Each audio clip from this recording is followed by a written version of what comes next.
And I got somebody asking me where the number at for the caller. Oh, okay. I'll go ahead and get it up in there. What is it? May as well get it up there while we're playing the intro music. We got it up in there. What is the number? The number is 518-351-9464. Again, that's 518-351-9464. We're about to get it going, Coach. I want to thank everybody this evening for tuning in to the HBCU Coach's Corner, hosted by none other than the swag legend himself, Coach Johnnie Cole. And I'm his trusty sidekick, Rocky Miller. Let's get this started. Coach Cole, how you doing today? Man, I'm doing great, man. Look, I'm winning again, man. I had I'm teaching now. I had a meeting with my principal. I was sweating bullets. And I came in there, man, and she gave me so many accolades, man. I just, she was like, hey, you the cornerstone, man. These kids around here love you. Whatever I can do. You know how when your boss call you in and then they call your other boss, the AD from downtown, and man, I won another championship, Coach. Hey, Coach, it's funny that you say that because there's a lot of coaches this time of year that's not getting those kind of, and we're going to get into that. This time of year is a tenuous time for coaches, Coach. Yes, it's a tough time, man. Hold on.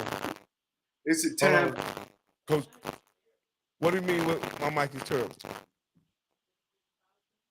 Hold on, let me make sure my audio and stuff is right. Testing 1, 2. Can you hear me? My folks say they own now, Coach. All right. Maybe it's my wife. Maybe. Hey, everybody, is my sound on? I got static in my mic.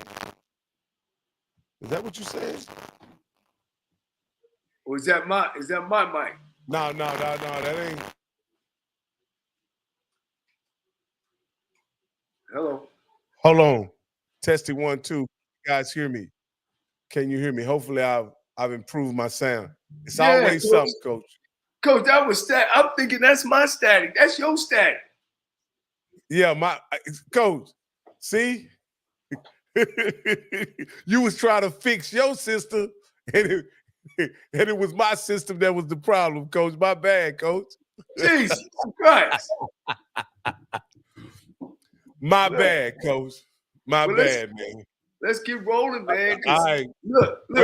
Again, this is HBCU Coach's Corner, and we're here with Coach Johnnie Cole, your host, and I'm his trusty sidekick, Rocky Miller. Man, I thank y'all for hanging in there, man, because a lot of people would have fell off, man, with how my sound was sounding. Thank you, Keisha, so much for my lovely wife for letting me know, because Coach Cole didn't let me know that my sound was jacked up. He he about to throw his computer away. Thinking it was me. Man, look, this just been one of those days for me, man. And my mom, my beautiful mom, the queen, the matriarch of the Cole family, man, turned 90 years old today. And my brother's been sending me pictures, and man, it's been a wonderful day for me, bro. I'm ready to rock and roll, man. I feel like this is gonna be a great show, Coach Cole, as everybody is logging in. You had a good day. Let's get this conversation started, Coach. Since we're here, there's a lot of rumors in the rumor mill, Coach. There's a lot of rumors in the rumor mill. And from a coaching perspective, right? Now, me and you've talked extensively about your success, so I don't know if you had days like this. But there are rumors around, there's rumors and rumors of coaches being fired, coaches being let go, coaches are walking the plank this week. As a coach, as you're trying to manage your team, right? Have you had a situation like this, or can you relate to this at all? Most definitely I can relate to it. And, I'm going to speak to the people who's trying to get into this coaching business. There's two types of coaches. There's one to get hired and one to get fired. And I've been on both sides of the table. regrettably, I never been on the table of being fired because I wasn't winning. It's always been something else behind it.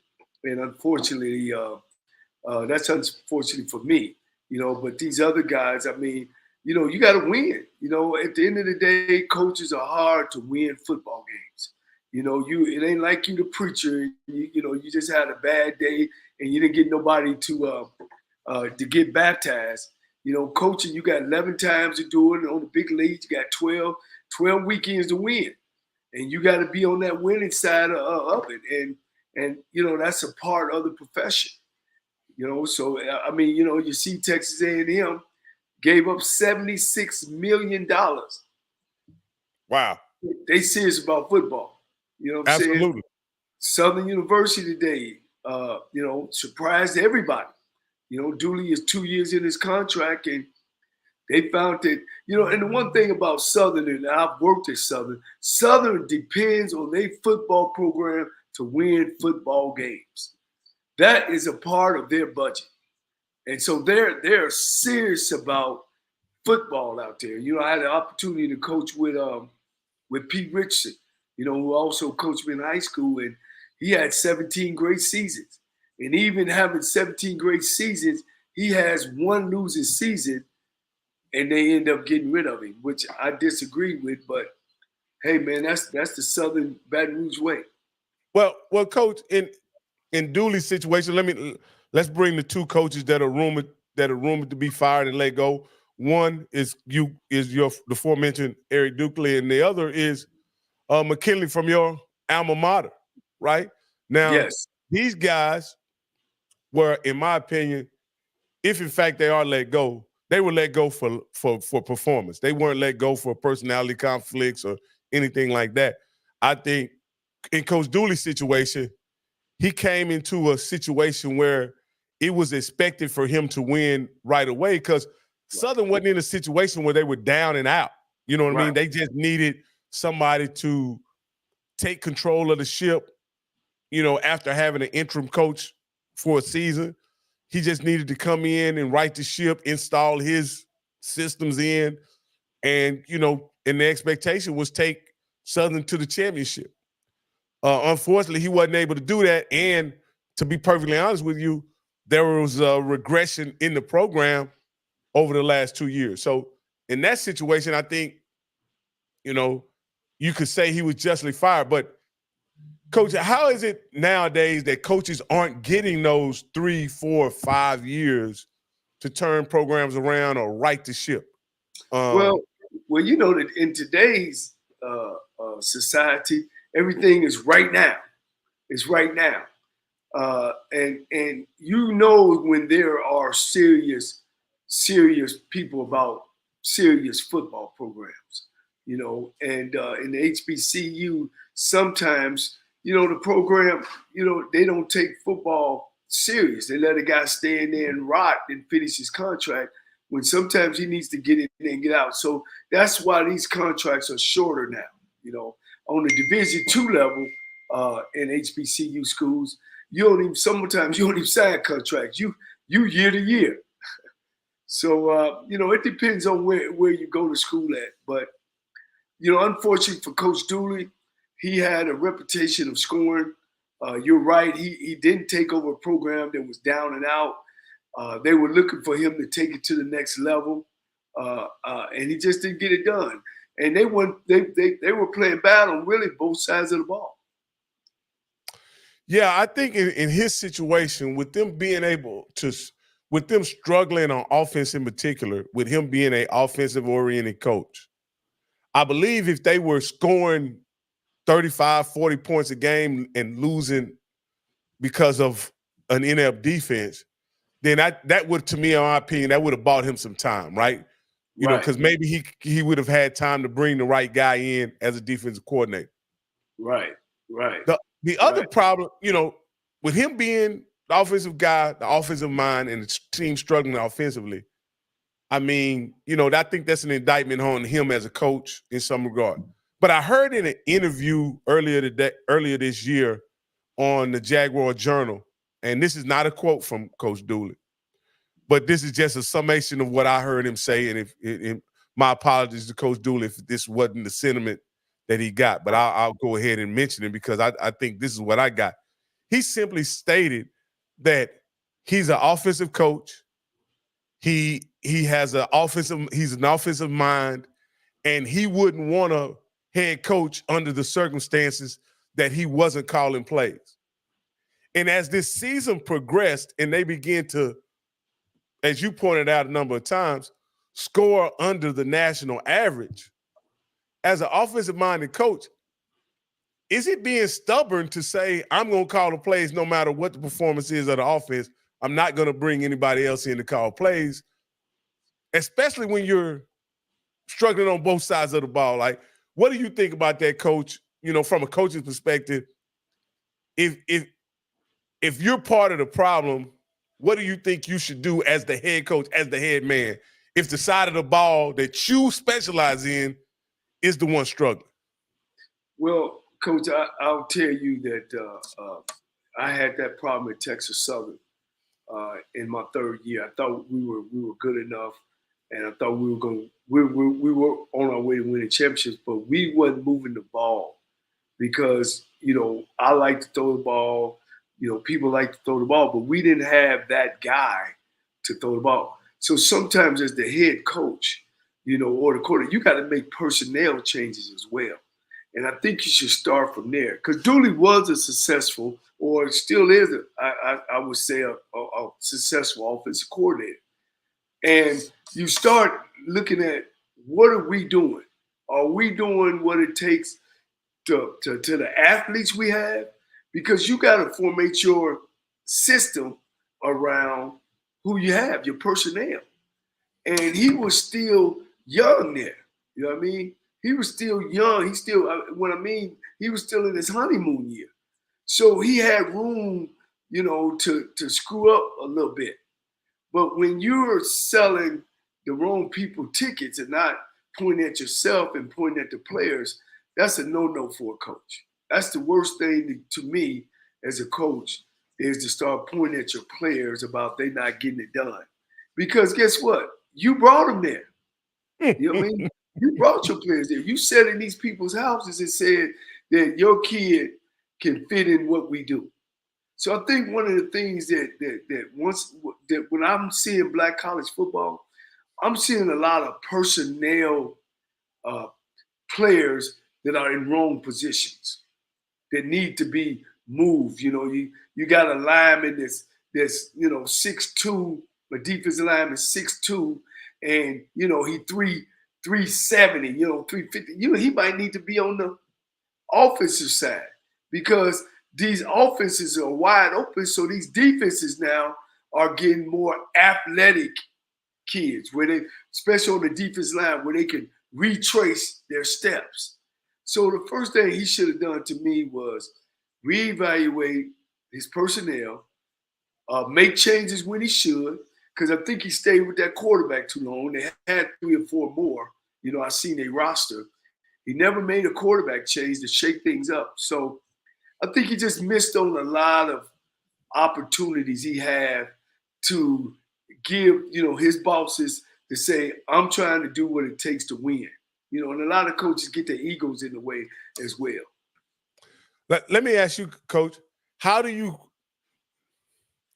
ever been in a circumstance, and you're talking personnel, and I'm going to go to a specific situation here. This is a hypothetical, Coach.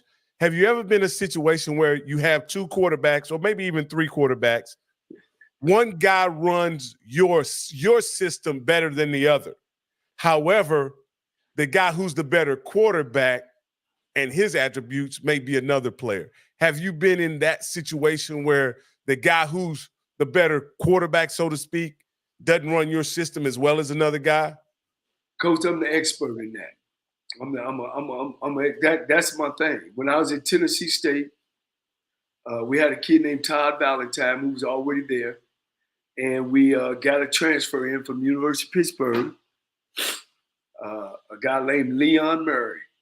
And we called him up in Pittsburgh. They call him Pick Feet. I said, well, why is that? Because he's always over in the corner picking his feet. And he wasn't playing up there, so he ended up transferring here. And during the summer camp, I knew that he was the better quarterback. But I ended up starting Todd and said, look, Todd will start the game off. And if he go cold, then we'll put Leon in. And we went that direction. And Leon came in and went 15 for 15. And the rest is history. He went on to break all Tennessee State's records and everything else. And he was up for the Heisman. Then when I went to Alabama State, I came in with a kid named Darnell Kennedy. And then we got a transfer quarterback from Oklahoma State named Tiger.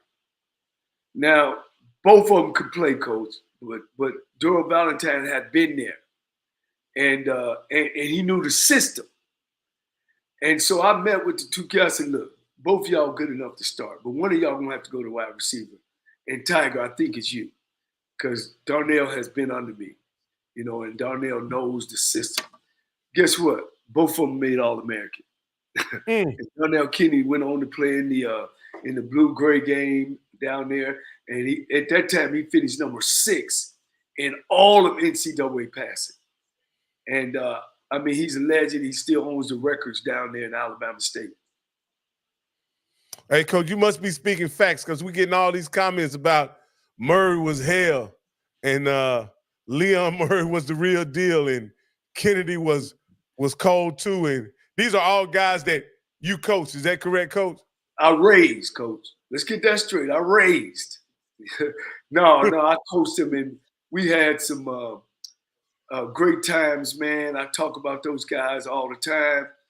Those was true players, Coach. They could get it done any kind of way, and how we change plays at the line of scrimmage, because I believe in putting our offense in the right situation. So whatever our defense could do, those two could see it, look over at me, and or either make the change and get us to the play that we need to be.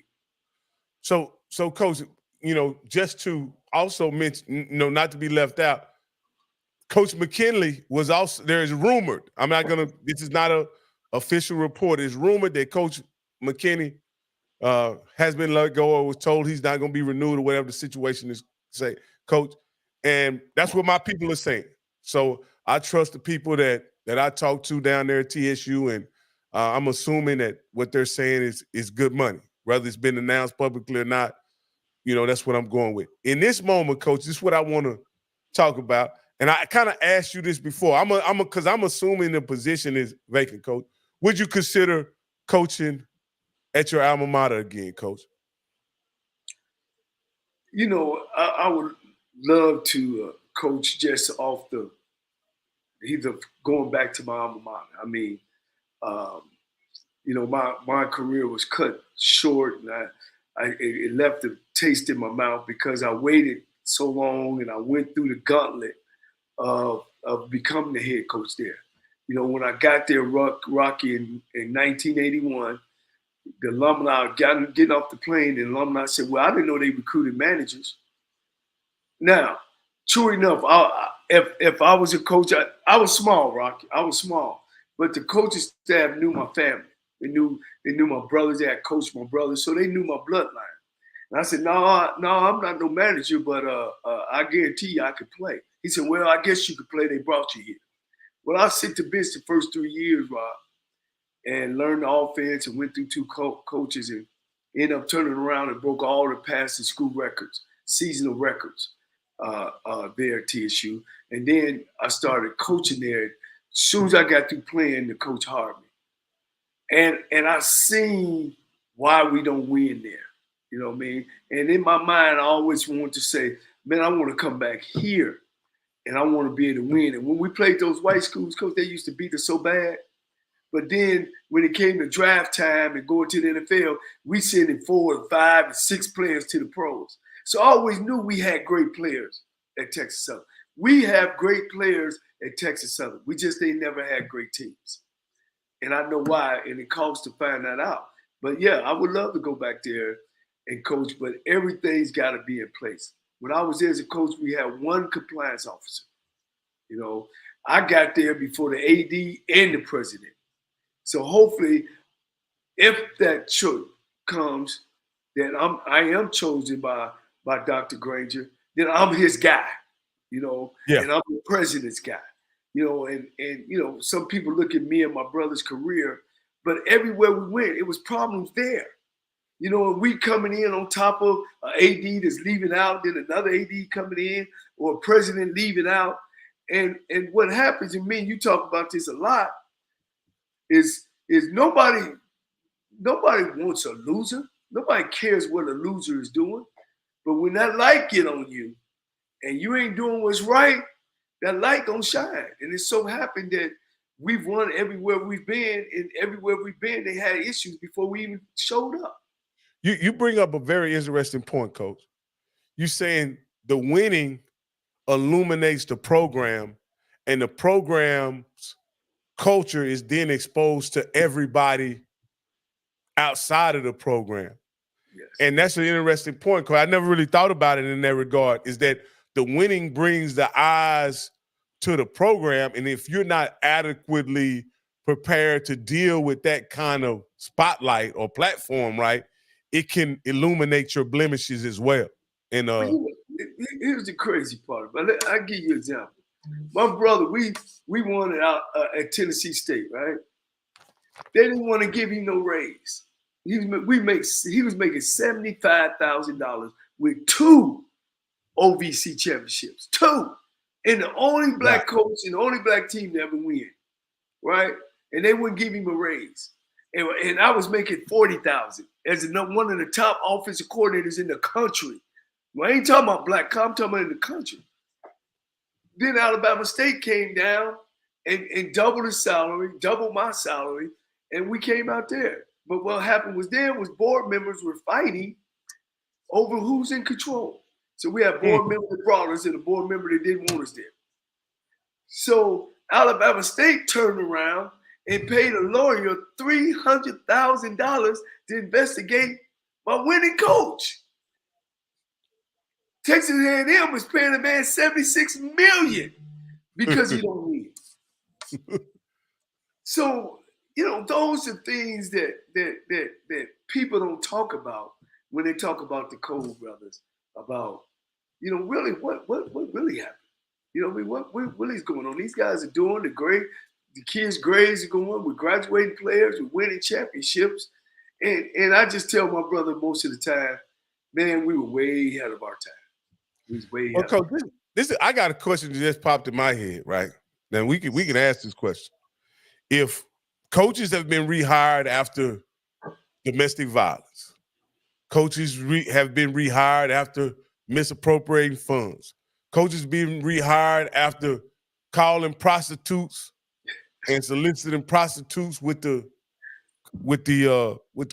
school's credit card. We talking about different coaches all over the country. We're not talking about but these coaches have been rehired, and now these men that come to my mind are head coaches all over the country. And I think we live in a nation of second chances, Coach.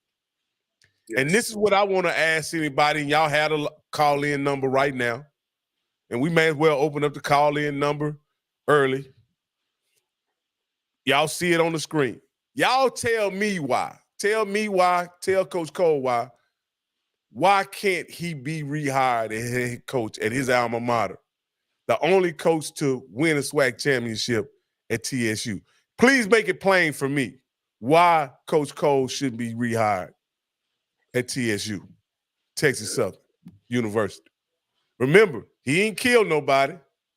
He is completely the NCAA. He's been cleared by the NCAA. There's no problem with as that concerned. All his degrees and credentials are up to date and accurate, and he's been involved with children and young men and women the entire time he's been had a hiatus in coaching, and he's been in administration and sports the entire time. You tell me, guys, and y'all see how sharp he is and how close he stays to the game with not only his association, with HBCU Coaches Corner, but also with his consultations and conversations with current coaches all over the country. Y'all explain to me why Coach Cole should not be coaching, the head coach of TSU. Caller, we got you live on the air. Please give me your name and where you're calling from. Roy Wallace from Phoenix, Arizona. Go ahead, Roy. Tell me something good. Rocky, you just said it all when you said we're a country of second chances, but all those seconds.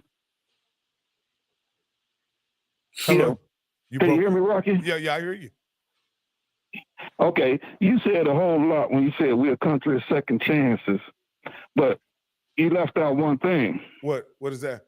That's the other coaches get second chances. We hold our people hostage. Oh, okay. Hold up, coach. Hold up, coach. Let me let me ask you this. Now, HBCUs are supposed to be for black men and black women. That's what the HBCU education systems were created for black men and black women. So what are you trying to say? Absolutely. But they ain't for black men and black women, but they ain't for black men and giving them black men and black women a second chance. It's evident right here. All that you said, all those coaches, they can do anything they want to do, get fired, they're going to get another job tomorrow. They're going to have a job before they leave there. Happens every day. But us, as our people, no. Those guys, them Cole brothers, winning coaches. Now, you do the math. How much did they pay that man that was losing to leave Texas? $76 million. $76 million, coach. Now you do the math. And they paid somebody $300,000 to get rid of a winning coach. It's mathematics, brother. We count bad. We don't know how to count. Football is your winningest program on your college campus. And if you don't want to win, if you don't want to win in program, you're not going to be bringing money in. So here's what I suggest for anybody, not just Texas Southern, anybody out there that wants Coach Cole, it's easy. It could be easy to get him. You go to the president as the alumni and say, hey, if you want to lose and you don't want the revenue to come into the school, you don't want our revenue as alumni. That's simple. Well, let me say this. I mean, it's hard for me to believe, and I know you guys are much more familiar with HBCUs and HBCU systems than I am. But I've been told my entire life that HBCUs were built for black men and black women, and I cannot accept that second chances aren't part of those opportunities. Hey, guy, you can hold on a moment, but I got another caller with the last 40888. You're live on the HBCU Coaches Corner. What's your name and where you're calling from? Hi there, this is Eva Cole. I'm Johnny's cousin from Hollywood, California. Hey, girl. You supposed to be in Dayton, Ohio. I am. That's my other home, too. But I'm just calling in to support Johnnie. And I just want to thank all the listeners out there for just listening in and wishing Johnnie the best. Now, Ms. Cole, let me ask you a question. Can you give me a reason why TSU shouldn't hire Johnnie Cole? No reason at all. Well, hey, I want to thank you for calling. I appreciate you giving us a call. And is there anything you'd like to say, Coach Cole, to your cousin before she lets go? Well, hopefully I'll see her this weekend at her granny's 90th birthday party. If not, you take care. You making us proud out there in California. Sounds good. Let's get this movie going for you, Johnnie. We need to get you an LC on the movie screen, so hopefully we can make that come true soon. Yeah, we're working on some All things. right, take care. Thank you. We're working on some things behind the scenes with me and LC's careers, and things are kind of looking good on that, Rocky. Oh, okay. Well, she almost spilled the beans, Coach. Yeah, By she said something about a movie. yeah, You hadn't told me anything about that, Coach. yeah. You starting your acting career or something, Coach? What's going on? No, man. I mean, with us having these talks and all the things that have taken place in me and my brother's career, and so we got a lot to talk about and a lot to share, in this world called football, in this world called HBCU. So Coach, you talking about y'all got a movie, maybe like Remember the Titans or The Longest Yard or something like that tells the story of the Cole brothers and the Cole family or something like that out there? Yeah, we're two Northerners come down south, to the south in HBCU football, and we were just before our time. When we were at Tennessee State, we had a football operations person. No black schools had that. You know what I mean? When we traveled first class. Hardly no black schools had that. We had a strength coach just for football. Nobody had that. We were winning so much, and there's so many people behind us that we started our own clothing line. T-shirts and hats. That actually went in the bookstore. We started that. You know what I mean? And then when we went over to Alabama State, it was the same thing. I mean, Coach, we played Turkey Day Classic. People was hanging from the ceiling. It's like watching one of those old baseball movies, with Jackie Robinson and all them, with people hanging all over to come and see us play, man. And so we kind of set the tone on a lot of things, and we got so much backlash, because you got to have a grandfather or a certain tie guy in the meetings when they're talking about it. We're well dressed. We come from a good family. Our mom, can't say enough about her, and a lot of that rubbed people the wrong way. You can't be real confident like Muhammad Ali, Michael Jordan. Every time he win a championship, why has he got to win the championship all the time? Muhammad Ali, well, he talked too much. Then at the end of the day, beat him, and we were able to get beat by the pen and by behind closed doors. Coach, we got another caller. We got a caller with the last four 3669. You're live on HBCU Coach's Corner. What's your name and where you calling from? This is Derek Singleton. I'm calling from Dallas, Texas. Go ahead, Derek. How you doing? Glad you could call. Can you tell me why TSU shouldn't hire Coach Cole? We got all the reasons why they should hire Coach Cole. Well, tell me why they shouldn't hire Coach Cole. Well, I would just say this: shouldn't hire. I don't want to talk about the Texas Southern in any negative way because that is my alma mater. But I think hiring Coach Cole would definitely bring a lot of camaraderie back to the university. Also would give, the university back our winningest coach that we've ever had. To ever bring a championship to Texas Southern in the Martin era, I would say. There's no reason, that he shouldn't be brought back. I definitely appreciate you calling in, Mr. Singers. Is there anything else you'd like to say? Make a contribution to your show. Since you said no, you called in and said no. We got a lot of people calling in saying no, Coach Cole. But is there anything else you'd like to say? Well, I'd just like to, wish Coach Cole much success in his journey going forward, getting back to Texas Southern or either, in his current ventures that he's into now. Just, wishing him success and just say, man, just, God's will. That's what we roll with. That's right. That's right. All right. Thank you so much. Caller with the last four. Let me unmute him. Caller with the last four, 9672. You're live on HBCU Coach's Corner with Johnnie Cole. Can you tell us why they shouldn't hire him at TSU? why they should not hire. This is Anthony Adams. Yes. I am a longtime good friend of Coach Cole. Worked with him at Alabama State. I've been in college athletics. The question is, when you look at a lot of schools in particularly HBCUs that have losing programs, there's a reason why they lost.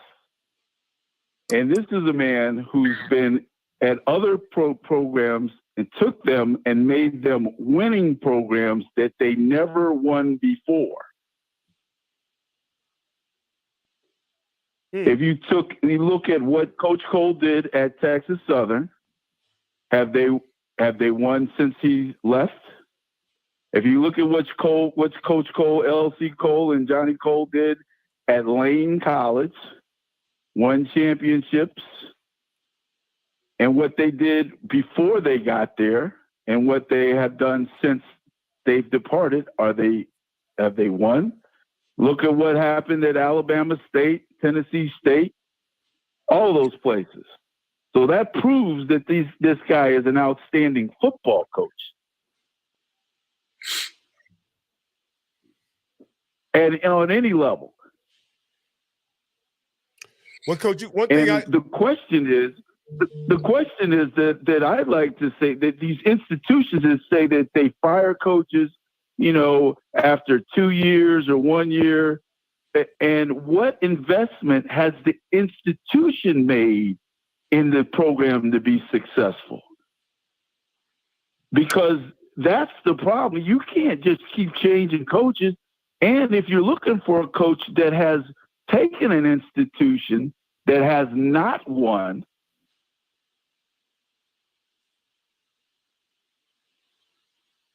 and improve the program and raise it up to another level, and most coaches at that situation, they are rewarded with either long-term extensions, long-term contracts, or they get opportunities to go and master their trade at a higher level. Can I push back on you a little bit? Why is that? Can I push back? Because I want to push back on this. I can give you an instance where an institution has stuck with a coach. They've stuck with a coach over the past 5 years, paid him handsomely, and for their commitment to staying with that coach, over the past 5 years, they've gotten 10 wins. Paid him over $1.5 million, and they've gotten 10 wins. So what do you say to that? Well, it's not just the pay that you give to the coach, the head coach. You have to put things into the program. You have to put facilities into the program. You have to put money for assistant coaches to keep the coaches to retain talent. That's what people do in good businesses. They attract and retain talent. And they invest. If you look at the top programs, they invest back into their program because the program generates money for the school. And if you get more attendance, that's gate revenue. If you get more students applying to come to your school, that's up in applications. If you get more students attending your school, that's higher tuition, more tuition gains. You get more people staying in the school in the dorms. That's increasing your dorms. You get more alumni coming to the school and more donations. So that's what happens. But they just then you just change coaches like you change an underwear, and that's going to make you win. There's a certain formula to win, and Coach Cole has the formula to win. Let me ask you this. How do you measure coaching success?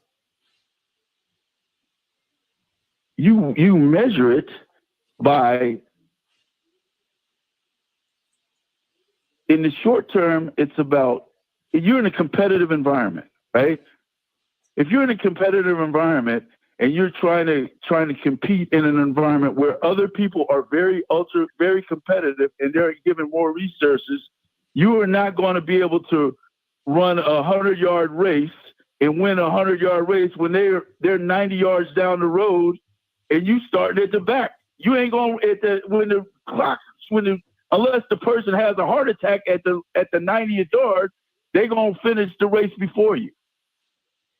So my competitive is how if they win, if they graduate their students, if they have success with their students after graduation and have a good clean program.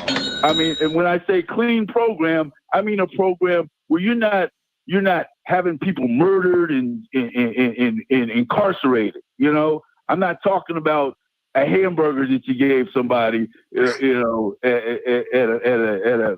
a minor whatever thing. They don't even count now. When I'm talking about these guys have won at a national level, have produced national players. They got guys in the NFL. They got guys in that have won in that are. All you have to do is look at the record. Yeah. Can I piggyback off of Mr. Adams, Rocky? At the end of the day, football is huge. Notre Dame is known for football. Florida State is known for football. Ohio State is known for football. And when football is winning, coach, everything opens up. You know what I'm saying? And that's why it's important now, even with Michigan State, you know, they back in Harbaugh. They trying to push for a national title. Forget everything else because they know, like Mr. Adams was saying, you know, that enrollment is gonna go up, applications gonna go up, teachers gonna get. Hey, my man over in Alabama, the University of Alabama, and I don't want to compare apples to oranges, but I know when I was at Lane College, when I came in there, we had 600-700 students. By the time my third year there, we was up to 1,300 students. And the president said it himself, there's no doubt that annual giving is up, enrollment is up because our football team is winning. So I think that's how important it is to win football games. Hey, Mr. Adams, I want to thank you for calling. We got quite a few more callers on the line, and I want to get those guys in. Thank you for calling. Caller with the last four of 2856. You're live on the HBCU Coach's Corner with Johnnie Cole. Hey, Coach Cole. Yes, sir. Jonas Jackson, man. What's up, Coach? You look good, man. I just wanted to call and wish you nothing but the best, man. You look good. I love you. I have nothing but adoration and respect for you, man. And shoot, man, I can name one reason why I don't want to see him at Texas Southern, but we won't get into that right now. But hey, man, that's hey, you still down the Prairie View, ain't you? Yes, sir. Yes, sir. Y'all going to the dance, baby. And we got to win one more, man. Y'all got to win that one. They gonna win. They gonna win. Huh? They gonna win. They got a tough Alabama State team. We got to get it. We got to get it done. Yes, sir. Y'all got a tough Alabama State team now. But y'all good too, Coach. I know, man. They're getting it done. Tell Coach McGowan. Tell Coach McGowan and them guys I wish them well. All right, thanks, Coach Jackson, for calling. Sir. I appreciate it. You got it. We got another caller, Coach. Let me get him on the line. Caller with the last four, 5939. You're live on the HBCU Coach's Corner with Johnnie Cole. What's going on, Coach Cole? How you doing? What's going on, Rocky? How you doing, brother? Hey, what's up, man? Thank you for calling in. This is Matthew. Yeah, no problem. This is Matthew from Minneapolis. I have two questions for Coach Cole, and I got one question for you, Rocky. My first question for Coach Cole is, Coach Deion's total compensation, especially the final year, was $1.5 million, and it was comprised upon a Procter & Gamble grant as well as a Walmart grant. What ways, Coach Cole, do you think HBCUs to get creative to compensate coaches higher in the SWAC? That's my first question. And the second question is, how would you recruit in the new NIL area? Would you be like a third high school, a third transfers, and then a third JUCO, or do you have a different philosophy? And then my question for you, Rocky, is of all the programs, right, the blue blood programs, right, Grambling, Southern, Jackson State, you think Texas Southern might be, because of where they're geographically located and everything that they have going on with the school, might be one of the biggest sleeping giants? And then I yield. I want to hear what y'all responses. Oh, go ahead, Coach Cole. Let me get my question. I can remember that, but you asked Coach Cole some very intricate questions. Yeah. One was he was talking about, do you think HBCUs should partner with corporate entities for compensation toward coaches? And then how would you formulate your roster from a recruiting standpoint in today's HBCU climate? Yeah. First of all, as far as getting with other businesses, we got to be business minded, and we got to be able to work on people trusting our university. You know, we can't be in the newspaper every 4 or 5 years getting rid of a president or something going on wrong over there. And we got to be more business minded. We already, you know, if you go back and look at HBCU's attendance record in college football, we got one of the best attendance records in all of football. We get more fans than most of your lower Division I-A big school, quote unquote. But we got to be able to put packages together. And we got to quit asking for peanuts and start asking for steak. You know, but if you ain't never been there, you don't know what to expect. And we need to hire those people. You know, one of the things I said, if I ever became an AD at a black school, the first thing I'm gonna do is put money in marketing before I put money into scholarships, because I understand that we got to get off campus and promote the university. We got graduates all over the universities in great and grand places. I'm sure there's deals and, you know, where you give the school so much money and matching money. It's just so many things that we can't do. And then as a whole, the MEAC and the SWAC, and I've said this, Rocky, we need to package all of our classic games. So every week, just like they have game day, and they set it up and they tell the people and they walk it in, we coming, and everybody show up and look like, man, you know, that's how we need to do it. Give them our classic games. And so every week when that TV come on, not only are you seeing a capacity crowd, you seeing Chevrolet, you seeing Nissan, you seeing these major companies wanting to be a part. Man, black folks, man, we are the changing agent. You know, we invented the dancing, the singing, all that, the band fair, the cooking. But we for some reason we won't come together. Hopefully the HBCU TV go with Coach Simmons, with Curtis Simmons, great friend of mine, production guy. He's got Mr. Allen on his with him, one of his big major sponsors, that they will eventually get to that, you know, that. And I think we got to have those type of people, or hire those type of people and let them do their job. It's easy. We got the product. We just gotta love it ourselves and sell it.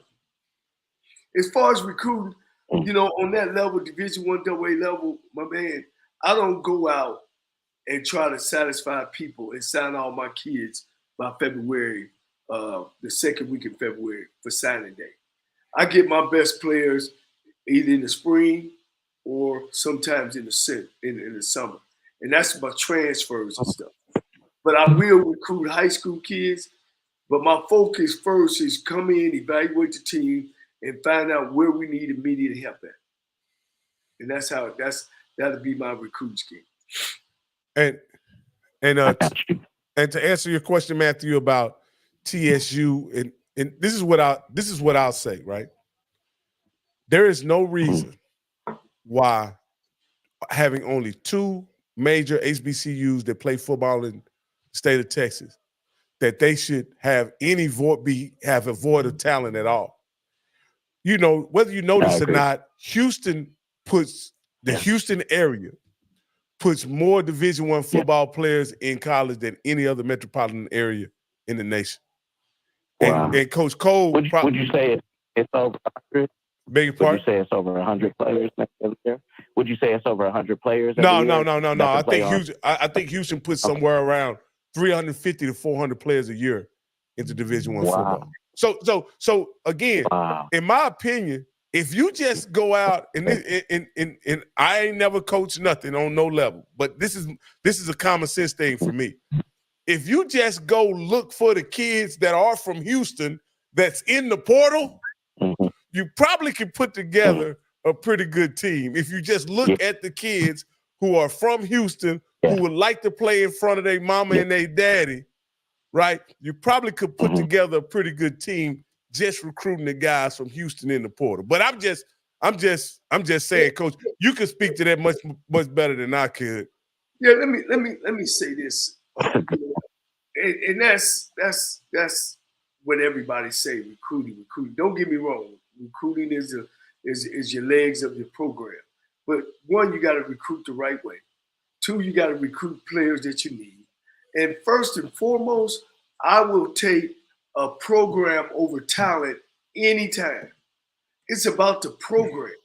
It ain't about you can get some talent in there, man. Players come and go. They will tear your program up if you don't know how to manage them. Programs win.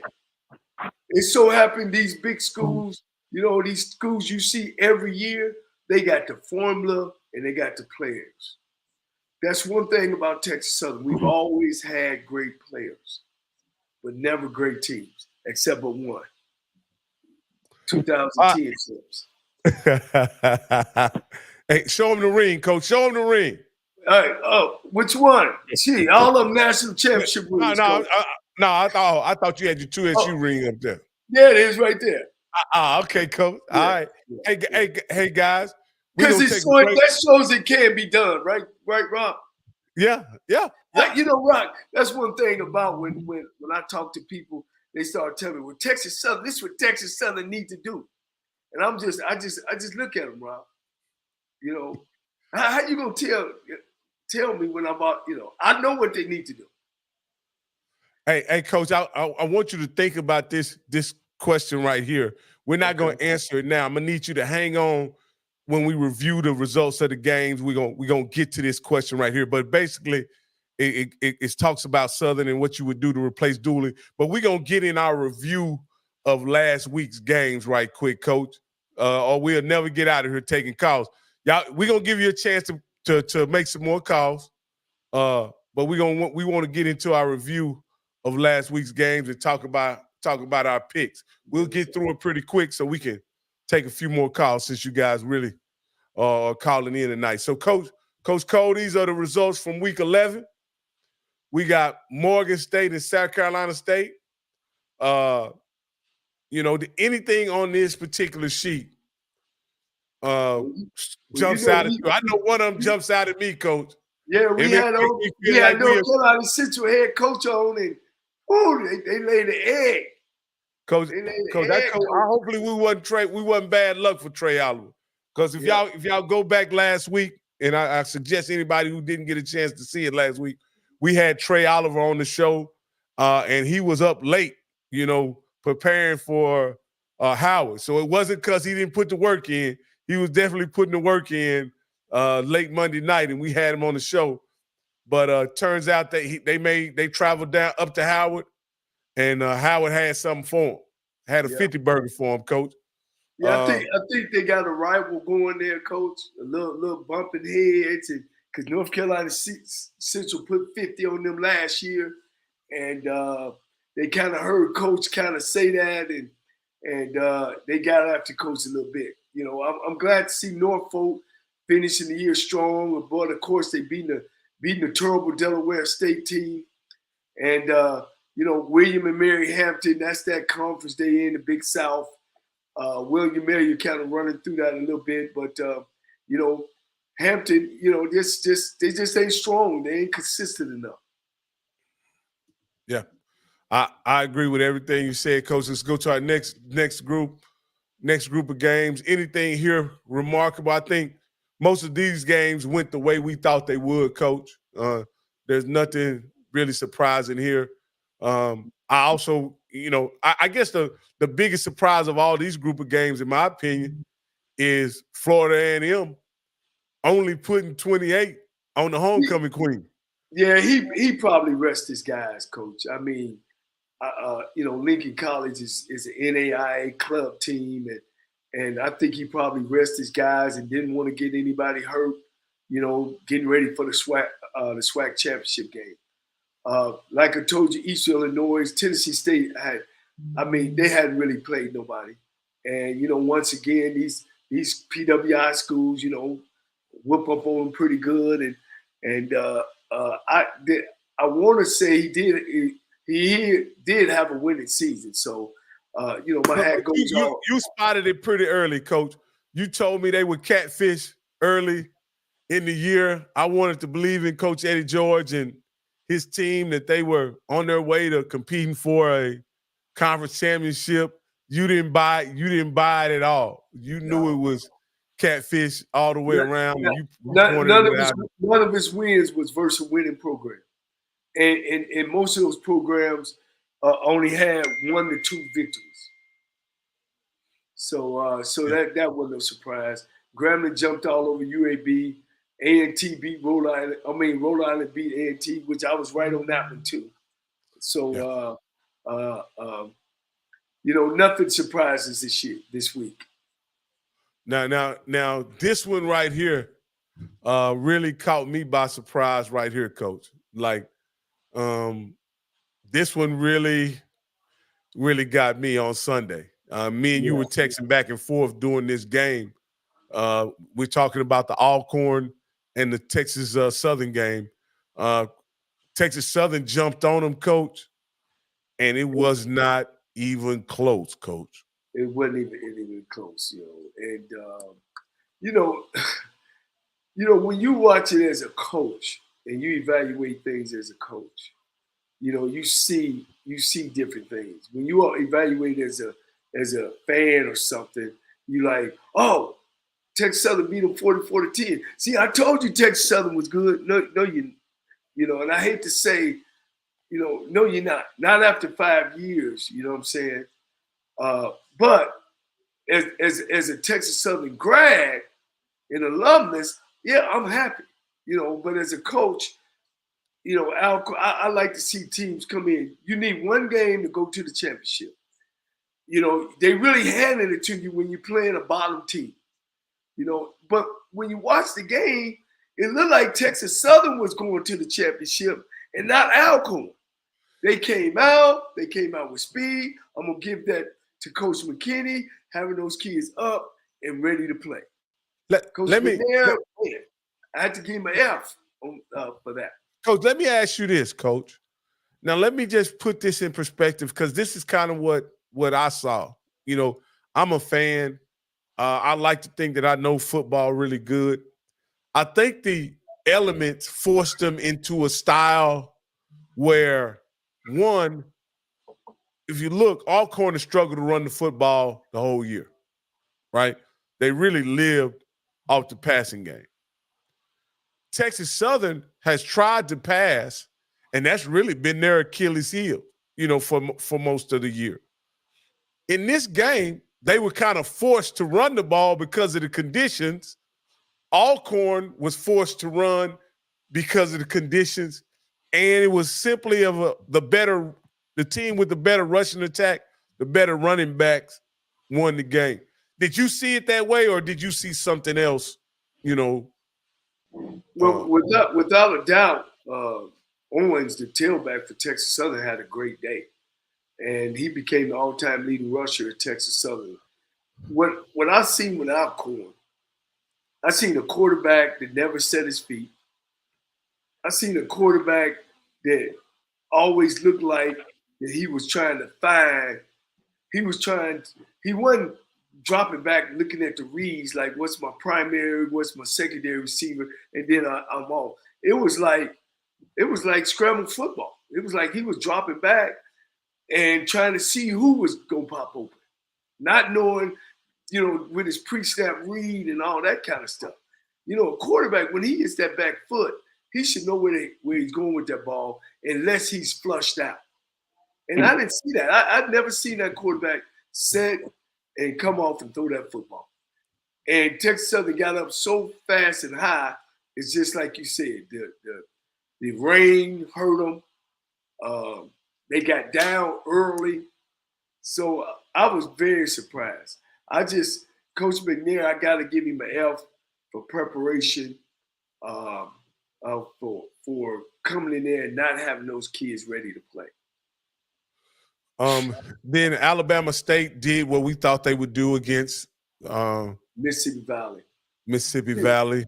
Alabama State got one of the best defenses, scoring defenses in the country. They got to be in the top 10. Now this is one of the games where I think we went the other way. I picked Alabama A&M, and you went with Bethune-Cookman, and Bethune-Cookman really put it on Alabama A&M. That I didn't expect. Like I say, you were pretty sharp on that one, Coach. You picked that one, and that was a surprise to me.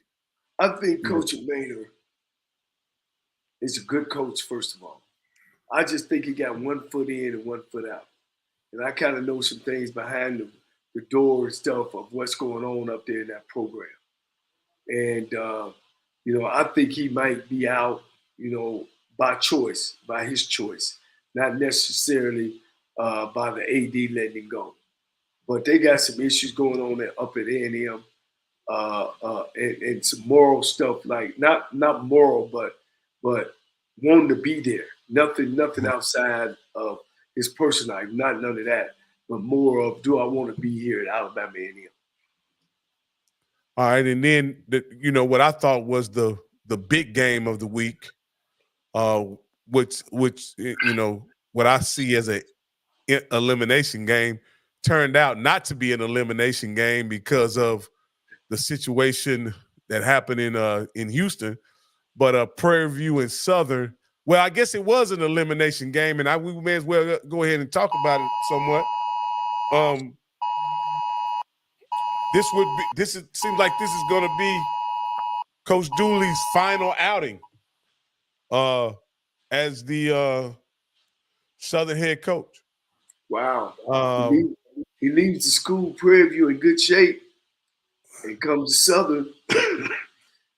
And, the game is tough, Coach, and you got to get yourself up for these games, and Southern had the game for a while and was leading most of the game, and Prairie View just hung in there and made the plays when it had to. Coach, what I find very interesting about this, Coach, is, Coach Dooley, essentially was competitive. His teams were competitive, right? Right. But yet his teams never really showed real improvement or a real indication that there had been progress made, right? Right. And so how do you balance that, Coach, when you're trying to make progress and you're being put in a position where you need to win as well? So is it possible to do both? You know what I mean? Make progress and also make a good showing while you're losing? Well, see that, and see that's the thing. You're in year 2 of a 5-year deal. And you can't be egotistical. You can't be hard-headed. You got to sit down and see. Let me say this to you, man. You always talk about staffs. See, this is when you got to have staff that people around you that know more football than you, or know just as much as football than you, or not afraid to say, Coach, this is what we need to be doing. You know, look, Coach, we don't try this. We need to do this. You know what I mean? And then you got to be open-minded to say, you know something, you're right. I think one of the things he stayed with that quarterback too long. You know, if you're not, quarterback is judged on two things to me: pass completions and wins and losses. I didn't say yardage. I said pass completions and wins and losses to me. You know, make us win. If you can't make me win, then I got to get you out. You got to come on out of there. And I think that he didn't make those decisions. I still, when I think about Dooley's coaching tenure at Southern, I go back to last year. And the reason why I go back to last year is they had a guy that he stuck with the entire year that ended up leaving the program, and a guy who was a program guy who had been there, who had won. I just know his name is Bubba, but Bubba was there. He ended up playing great in the SWAC championship game, but he was only played because he was forced to due to injury, and he played great. And I don't think he ever was able to get over that from the fan base, because the fan base had been, you know, that quarterback is still on campus.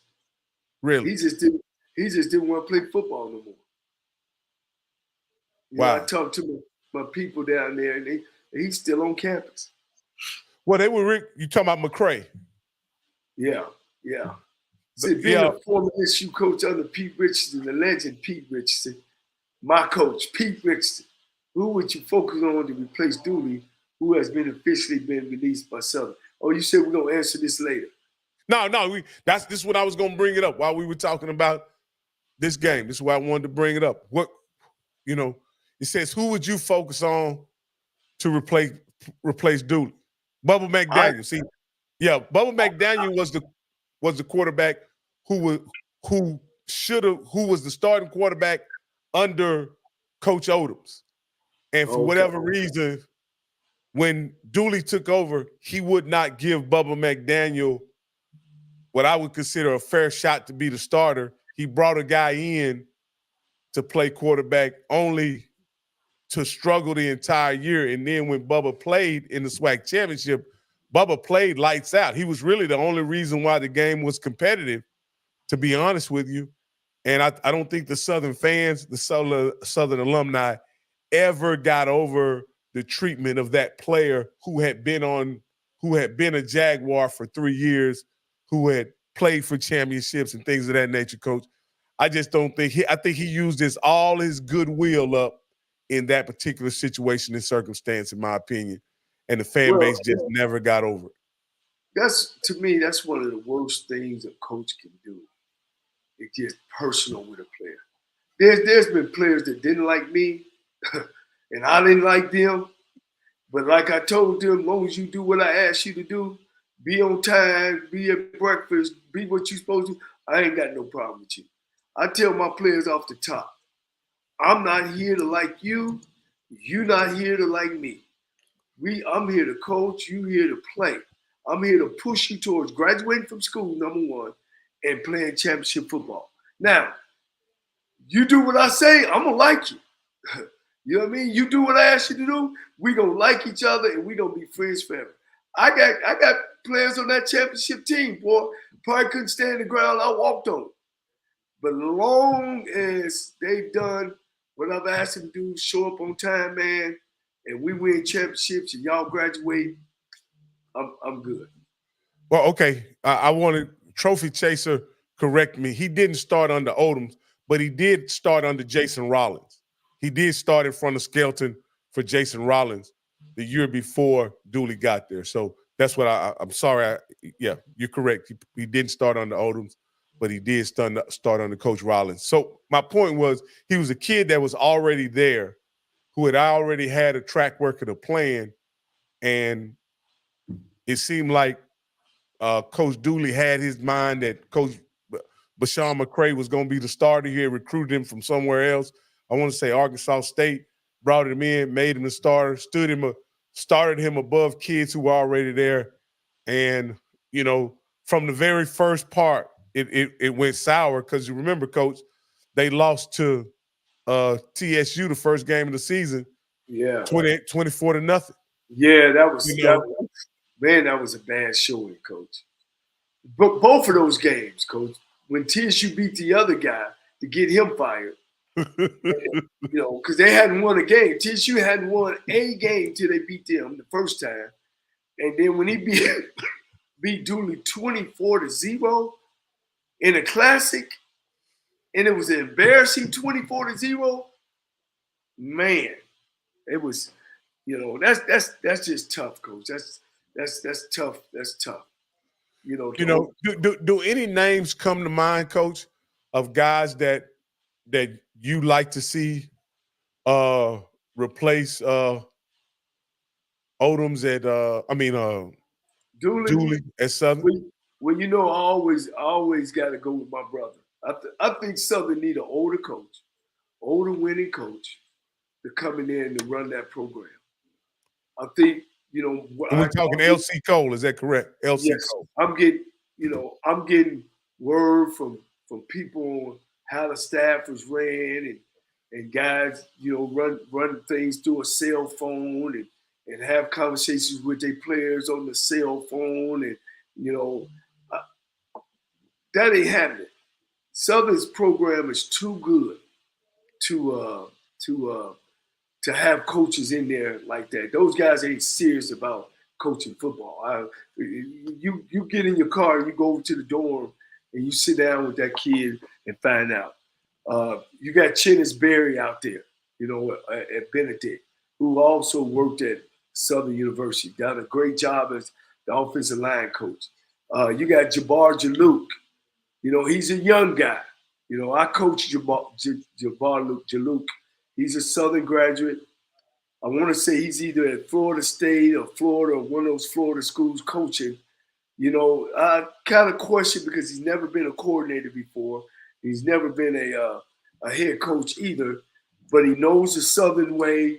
He knows the system, and hopefully, if he's chosen, he would surround himself with experienced coaches. Yeah, I mean those are some good coaches that I see that probably can come in there and get that program going in the right direction. Now you mentioned something very important, Coach. You mentioned that it's not only about the head coach, but it's also about who you bring in as a part of your staff as well. And ain't no question, Coach. And Coach, you know, I fired my best friend off my staff that wasn't getting it done at Texas Southern. And I told him I brought him here and I'm gonna send you home. Look, I'll fire my mama. I'll be honest. You know, of course she can move in with me, you know.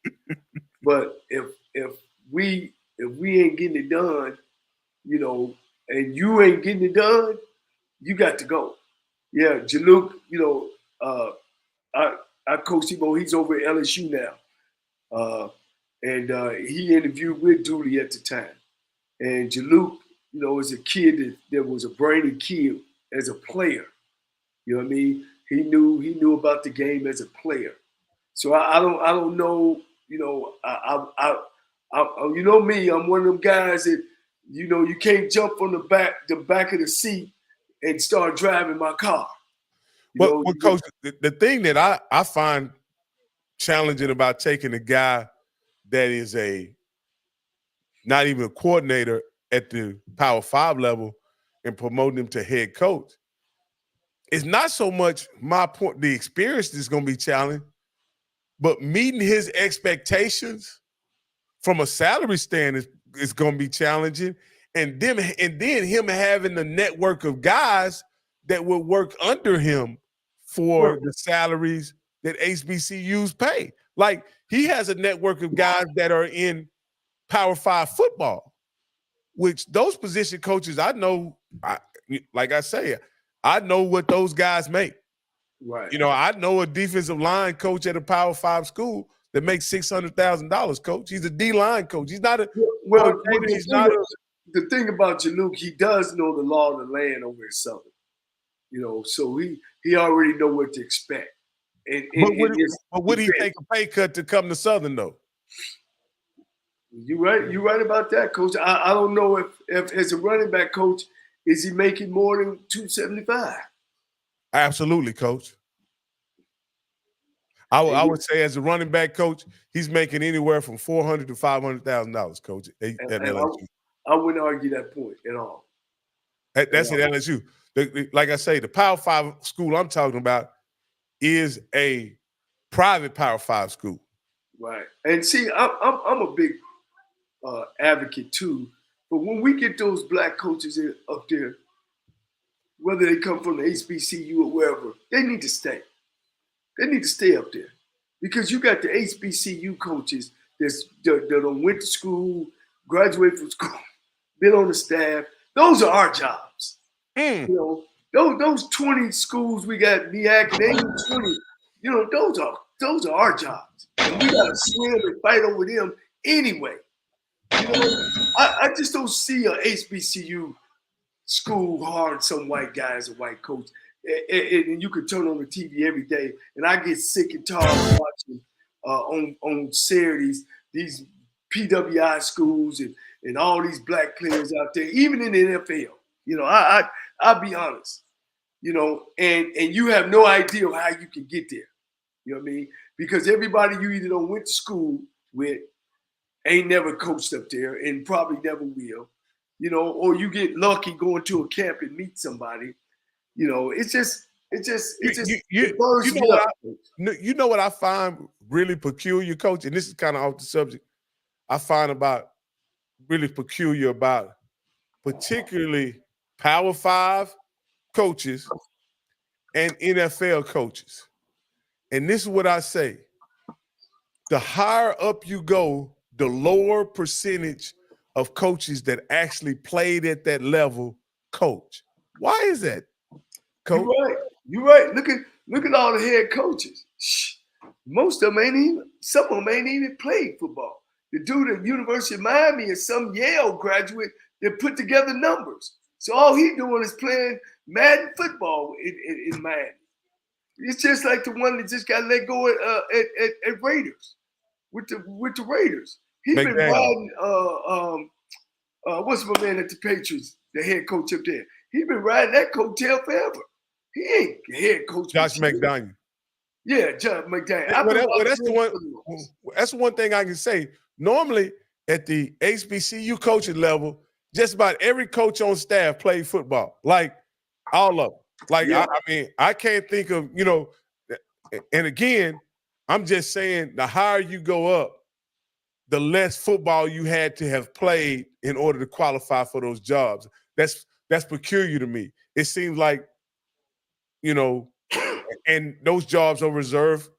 You know, there's a certain section of those jobs that are reserved for players, well, people who can hire their sons, can hire their family members. You know, like McVay, you can look at McVay. People say, how does McVay get a job at the Rams at age 30? And you look at his pedigree, his grandfather was a GM for 30 years in the NFL. Do you think that had? You know, Rocky, and those kids, because I'm gonna call them kids, they get them jobs, man, and not one black person say nothing. Now let me get a job at the Rams, man. They be all over the place. What the heck he doing up there, yeah? And where we should fight and forget the pros. I don't want to talk about the pros because they own their teams up there. I want to talk about some of these colleges that they never that we're paying taxes. African American. That we're paying taxes. And we're paying taxes, and they're getting federal money. That has never hired a black player to be the head football coach, tennis coach, baseball coach, volleyball coach. Never. They got one black coach. Rocky, we say nothing. The boys basketball coach. Huh? The boys basketball coach is the only black coach on staff. Yeah. Now we have penetrated basketball. Yeah. We have done that. you know, we are doing some good things there. But man, let me tell you something. Hey, Coach, let's take a quick break. We're gonna take a caller right quick, Coach, because this guy's been holding for a while. Caller with the last 40527. You're live on HBCU Coach's Corner with Johnnie Cole. All right. Hey, thanks for taking my call. What I wanted to ask the coaches, take us behind the curtain there for recruiting, and how do you deal with, say, for example, a powerful alumni base that wants you to come there and recruit their players. Say, for example, the players aren't that good, but if you don't come, they threaten to stop the support or don't send financial support to you. How do you deal with that? Because I know a lot of times those are some things that we as fans don't know that happen sometimes with coaches. Just want to get your opinion on how do you deal with that. Man, you know, I had an incident like that, and I recruited a kid, and I took a kid just because I knew the alumni. But when he got to the school, he had a busted kneecap, you know, and I didn't know. And, you know, but I was going to take him, you know, to please, because sometimes I guess you got to do that. But then when I found that out and the kid wasn't where we need to be, I ended up taking half of his scholarship.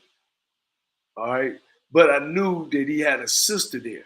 So I knew that he could stay in an apartment with his sister. So I didn't want to, you know, kind of try to ruin the guy's life. Man, I mean, his father, man, jumped on me and came at me. I said, let me tell you something. I'm the head coach here. I'm the head football coach. And I believe in Frank Sinatra. You know, I'm going to do it my way. Well, come, the kid actually stayed in our program, lift weights, because he was a good kid, academically strong, good kid. And he stayed in our program. He got big, and I'm looking at that trophy. I mean, that ring there that he played center. But that's when I was talking to you, Rock, about personnel. He came to us as a defensive tackle. We ended up moving him to center. You know, so that was what we were doing. You know what I'm saying? And you got to take one or two, you know, to feed those alumni. You got to make them. Whether you don't put him on full, put him on half scholarship, put him on a quarter. You've helped, you know, because recruiting is the legs of any program. Because when that school had one of them dogs, and you need them, you know what I'm saying? You gonna lean on that, you know. You know, I took Winnie the Pooh. Now I need Mandingo over there. So you know, you got to play that game, man. I don't been in the houses, and you know, if they religious family, I don't took my Bible with me and taught myself a couple of verses, and you know, I sit down in there and do whatever I need to do to get that kid to come to our school. Yeah. Hey. Go ahead. I have just one more question. Also, Coach, I'm a former player myself. One of the things that I found that has become me, even I played back in the 80s, man. And one of the things that I'm finding that's kind of ironic is that I'm seeing a lot of guys that played at HBCUs, right, that have sons that will not send them back. You'll be surprised the number of guys whose son is in the NFL, their fathers played at HBCUs. And a lot of times when we have like chat groups or we get together, whatever, and I talk to the guys, you know, these guys are like, man, my HBCU experience was cool, but I don't want my son to go there. I don't want him to go Power 5. And some of them really don't have that kind of talent. But for some reason, a lot of guys, they just won't send their sons back. Now, some of them do, but you'll be surprised, man, guys that went to FAM that will send their sons to Florida State. I mean, it's just one of those things that you just kind of, somewhat it's shocking because, you know, it's like, man, you played, you were good, you know, go ahead and try to continue to uplift the university because that's the only way we're going to do it. Your gene pool, sending it back there and being able to make the school great. But a lot of guys will not do that, man. They send their sons other places, Power 5, and they prefer to do that. I mean, and to get your opinion on that, I'll listen offline. Thank you. Hey, well, thank you for calling, caller. that's first of all, that's my choice, and I gotta know my kid. If my kid first can go there and get along socially, that would be big to me, and let's face it, man. You know, if somebody's offering you a Ferrari and somebody want to put you in a Volkswagen, you're gonna want your people, and I get it. You're gonna want them to drive the Ferrari, but long as the Ferrari is taking them in the right direction, and so I always can fall back, on a smaller school. So I don't necessarily deal of it as an HBCU or it's just a lower level and when I can play on a higher level and have a better chance of my son. And it don't matter where you play at. See, back in the day, people thought that scouts watched TV, Rocky. Jerry Rice is one of the reasons why scouts go to every HBCU school every year. Because San Francisco 49ers came to a game. No, it was Jerry Rice. Oh, okay. Came to a game. When Walter came out, they were getting drafted left and right. When Jerry came out of Mississippi Valley, we were playing Jerry and them in Houston. This true story, because Bill Walsh even told the story on the special. They got into Houston and they said, well, let's go over here and see this kid from Valley. And they were playing against us. And that's where they seen Jerry Rice, and San Francisco chose him, I think number 26, 27 player in the draft. And he became the best all-time wide receiver ever. Some arguably the best football player to ever play. And they missed out on me because I threw 6 touchdowns that night. True story, though. Hey, I would say they missed out on you. Coach, and my boys is probably watching the show. Daryl Coleman and Donald Narcisse and Leonard Moon and Rudy Johnson. They called them all, Coach. Coach, that game was like 54, 62, 54, or something like that. Coach, unfortunately, Coach, during that era, just to point out what it was like during that era, is that you were an accomplished quarterback, but back then, they wasn't even looking at black quarterbacks as an option back then. No.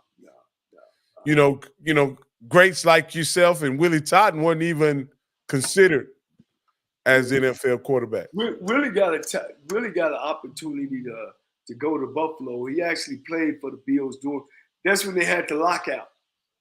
Oh, okay. Totten actually got a chance to play and start. Scab players. Yeah, scabs. Yeah. Yeah, that's a great story, Coach. That's a great story. Let's get back to let's make our picks and we can get out of here, Coach. We're gonna take a few more callers if you want to call in. Again, the number is 518-351-9464. We'll take a few more callers before we get out of here. All right, Coach, I'll pick this first one. UAPB at Texas Southern. Hell, the Texas Southern. I'm gonna pick Texas Southern this time, Coach. I think this is my first time picking Texas Southern. Yeah, ain't no question, man. They should win. I hope the coach they playing at home as well. We got the leading rusher in the conference. He also broke the school record this week in Owens, Ladarius Owens. Hat off to you. Great job. Let me ask you this, Coach. Can a guy playing on a team with 2 or 3 SWAC wins be the offensive player of the year or the SWAC MVP? Well, if you look at it, Coach, they just talking about this year, ain't nobody really blowing it out the water offensively. I think we got one team maybe average 30 points a game, and that's Florida A&M. And they kind of do it all over. I told you I ain't real impressed with the quarterback. And this kid for Texas Southern been running all year. He been putting up 100, 200 on people all year. You know what I'm saying?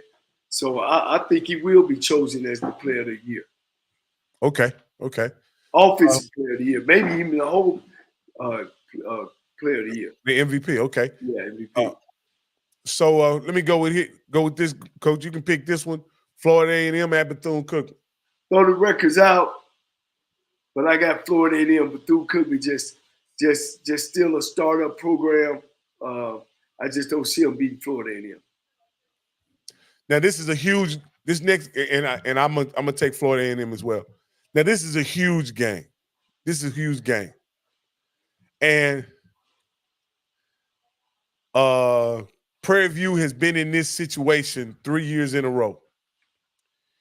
And what I mean by that is the last game they had to win in order to get a chance to play for the SWAC championship.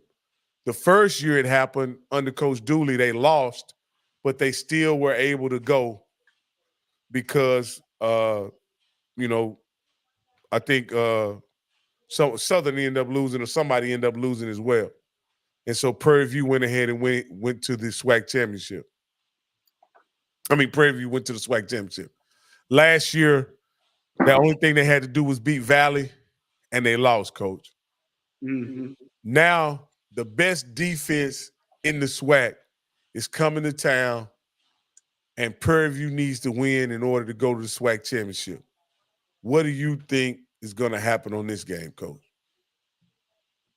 It's gonna be a tough football game. I think Alabama State, of course, their defense is lights out.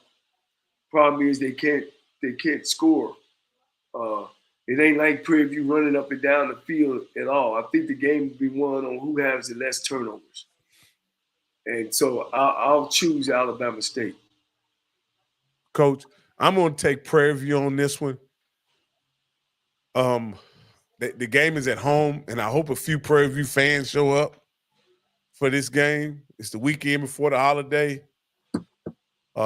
Last time they had this game against Mississippi Valley, I want to say 700 people showed up, Coach. It was really poor showing of fan support. So anyway, I'm going to take Prairie View on this because I really want them to go to FAMU and try to redeem themselves on that 45-7 shellacking that they had. And so I'm going to pick Prairie View. Mississippi Valley State and Alabama A&M. Who you got, Coach? I'm going to take Alabama A&M. I just don't think Maynard will lay down. I think they got enough firepower to outscore Valley. So I'm going to take Alabama A&M. I agree. I'll take Alabama A&M as well. Now, this is another big game, Coach. And it has implications in who's going to play for the SWAC championship. Again, if ALCORN loses this game, they're out of it, right? Mm-hmm. If they win, then, of course, Prairie View has to lose. Jackson is a really tough opponent, has been really tough these past 3 years. And I just can't see them losing at the vet to Alcorn, considering what I saw. I can't unsee what I seen last week, Coach. I just can't unsee. I think Jackson State is going to run the football. They're just, again, I can't unsee what I saw, and so I got to take Jackson State on this one. Well, this is the Soul Bowl. Okay. This is traditional game between Alcorn State and Jackson State. Jackson State got something to play for. But I just didn't like Alcorn's body language through the whole game at Texas Southern. And then when the kid hit the one kid and got the personal foul call, winning football teams don't do that, And I just didn't like none of it. And then when they went to say something to the kid, the camera flashed on it, the kid lashed back out. I see some problems over there. You know what I mean? I see a lack of control. T.C. Taylor, the kids wanted him there. I think he got more of a handle of his football team. I'm going to take Jackson State. And, Coach, speaking of Coach Taylor, we hadn't talked about him since midseason. But, when you chalk it up, I think they're going to end up, 8? If they win this one, they're going to be 8-3, 7-4. Mm-hmm. For a first-year coach. What is your assessment of Coach Taylor in his first year after the prime era? Well, I think it went well. 74 is not a bad year when you lose half of your NIL players. You know what I mean? You lose your quarterback, you lose your wideout, you lose your linebacker, you lose your tailback. You know, you lost some more players. So, you know, you lost some of the staff members. So I think he's done a heck of a job there. And I take my hat off to him. And I look forward to him getting that program back where it used to be. Oh, man. Okay. All right. And then our last slate of games, which is the MEAC. And surprisingly, Coach, the MEAC is up for grabs in the final week of the season. Yeah. You and I kind of thought it would be a foregone conclusion at this point that NCCU would be playing in the celebration mode. Yeah. You know, Howard's pretty good. You can't sleep on them. They play in a PWI conference, so they've lost some games. But you can't sleep on Morgan State. You know, Morgan State is the next up-and-coming program over in the MEI. Norfolk State, South Carolina State, man. Hey, that's a game for the bottom, ain't it? Delaware State won't be. North Carolina Central will bounce back and bounce back strong. They need a big game. Campbell will beat North Carolina A&T. Elon will beat Hampton. And Tennessee Tech will beat Tennessee State. Okay, Coach. I want to get this clear because Morgan State against Howard. I'm gonna go ahead and pick Morgan State on this one. Who you got on this one? I got Howard. Okay. I just in this game, in this position, Morgan State, they're not gonna be able to run the ball on Morgan State. Right. The quarterback, Q Will, I think he has shown a propensity to throw it to the other team when Howard is forced to be one-dimensional. Morgan won't score a lot of points, but they won't give up a lot either. So I just think Morgan State's going to pull it out. But I wouldn't be surprised if Howard wins. I'm going to be perfectly honest with you. I got you. Norfolk State, South Carolina. I'm going to go ahead and take Coach Odoms on this one. Who you got? I'll take South Carolina State. Okay. Delaware State and NCCU. I think Trey Oliver and the Eagles are going to bounce back for sure. Yeah, they need to get that playoff berth. Yeah, I'm with you with Campbell and Elon and also Tennessee Tech, Coach. I just, I think Tennessee State, they had a good run, but their run is over. Yeah. And they're going to finish their season this year with 3 consecutive losses. In Eddie George's 3rd season, what is your assessment? Man, Eddie is trying his best. It's almost like taking a calculus test when you only have done algebra. And so he's kind of struggling, and they trying to do everything they can to help make this team win, and it's really not working. I just don't think Eddie has it. I don't think his interest is there. It shows when I watch him on the sideline and how he goes about. But who's going to turn down $400,000?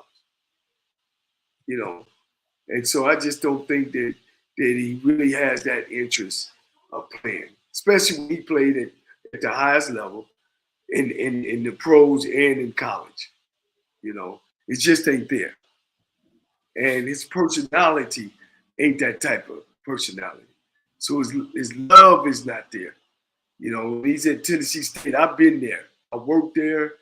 My daughter graduated from there, got an undergrad. So I know what it takes to get that program running in the right direction. Hey, Coach, this has been an amazing show, Coach. We've covered a lot of ground. You gave us an hour and 40 minutes, Coach. So I want to appreciate you for being patient this entire time, man. We've had a great show. We had a ton of callers calling in, and I I want to give them a couple minutes in case we have a few more calls to call in, but just want to recap some of the things that we discovered while we were on the show. Dooley, Eric Dooley, the former Southern head coach, has been let go. You know, we covered that. We also covered that Coach McKinney from Texas Southern has also been let go. Rumor. All right. Rumor, Coach. How many, without being specific, do you anticipate any more coaching positions in the SWAC to come open? Well, look at ALCORN, question mark. Alabama A&M, question mark. And maybe Grambling, where he's choosing to leave, not that he'll be let go. Wow, Coach. With that being said, that looks like that's half the jobs in the SWAC are going to be available. Probably could, Coach. Probably could. Now, why did you throw Alcorn in there as a potential of being open? Well, it's been grumblings down there anyway. Down there, and some of them think McNair has ran his course. And then this play that they just had this past week, it's got to be. And I've talked with some of my Alcorn Knights, and they just very, very disappointed. Wow. Very, very disappointed. And, and he has some things going back and forth about the program and the support he's getting from the university. So it's tough. It's tough there. Let me ask you this here, Coach. Could a down West put some unrealistic expectation on some programs that really weren't on the upward trajectory? Like I'll put it like this. If Southern, TSU, Grambling, UAPB, the West schools, if it wasn't a down year, would coaches like McNair and Dooley and all those coaches, would they have still been fired? Because I believe like the expectations of them winning could be unrealistic if there were competent coaches and programs throughout the West. You know what I mean? But I think the incompetence or the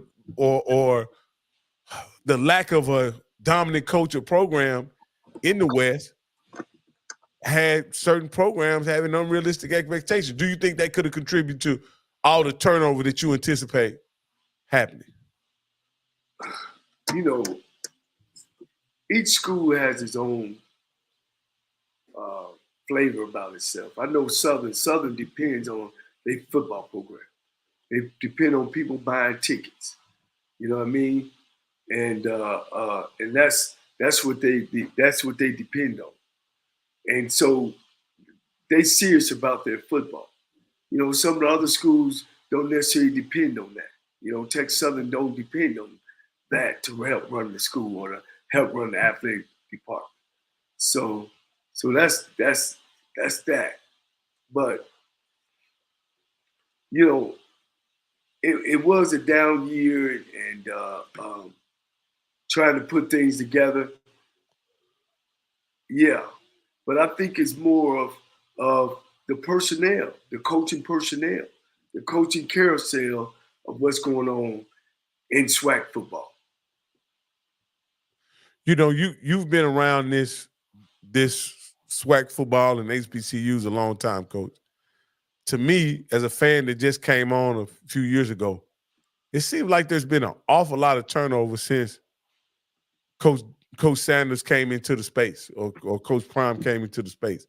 Is it this kind of turnover typical for HBCU football, or is this a unique era?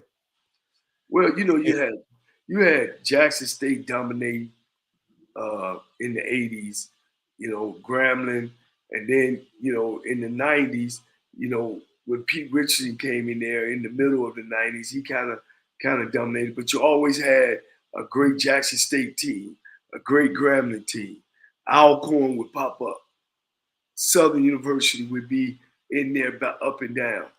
you know, and you always had older coaches that was teaching us how to come up and how to coach and passing the baton. But since the 2000s, and I'm gonna tell you, this might sound funny, when Jerry Jones started getting involved with the Dallas Cowboys and trying to act running the team, all of a sudden all these athletic directors start becoming stronger and want to be the face of the athletic department. And you just kind of seen a turnover. As you say, all these turnovers coming. Guys, coaches getting hard without going through what they supposed to. And I ain't even talking about Deion Sanders. You know, and because when I started becoming a head coach, you had Broadway, you had Doug Williams, you had L.C. Cole, you had Pete Richardson. You know, you had coaches that was deep, you know, been coaching for 30 years, been places. And all that changed.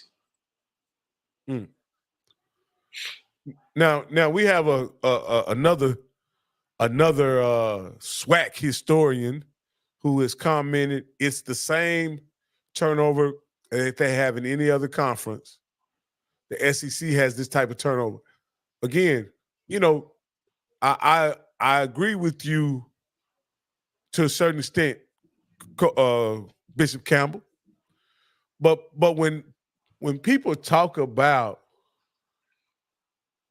HBCU coaching and what I remember, you know, as a casual fan, I heard names that like you just mentioned. I heard names like Eddie Robinson, Doug Williams, Kamachi, Pete Richardson. You know, those are the kind of names that I heard about legendary coaches that had a lot of tenure in the SWAC. Grambling ain't had a lot of turnover. Jackson State ain't had a lot of turnover. All this just started in the early 2000s. When Jackson State got away from hiring Jackson State guys and hired a guy named Bell, that program went straight to the ground. Before then, Jackson State had W.C. Gordon in the 80s. Man, his mind just went over. The Kamachi? You talking about Kamachi? No, I'm talking about they had W.C. Gordon, and his mind, his name just went out my name, but then they had Coach Humphreys at Jackson State, but all of them was Jackson State guys. Then they brought in this Coach Bell, and that program went down. Texas Southern, yes, has had turnover. Prairie View, yes. He said Carson, the guy gave the name of Carson. Yeah, Coach Carson. Coach Carson took that program over for almost 8 or 9 years.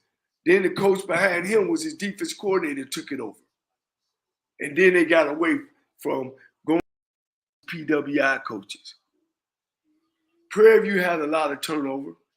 Valley didn't even have a lot of turnover. You had Archie Gunsling, Cooley, and then you had my man that used to wear the hat all the time. Then you had Willie Totten. You know, they didn't have a lot of turnover. All this just started, all this turnover in the SWAC. Wow. Alabama State had Coach Markham, right? All through the 90s. Then they had Coach Cole, early 2000s. Then they had Charlie Cole. Then they had my man, Coach, I'm reading the blank. Then they brought in Jenkins, you know. But all those they had pretty good records. Mm-hmm. You know, Alabama A&M ain't had a lot of turnover. They hadn't had a lot of turnover. So no, that's not necessarily true.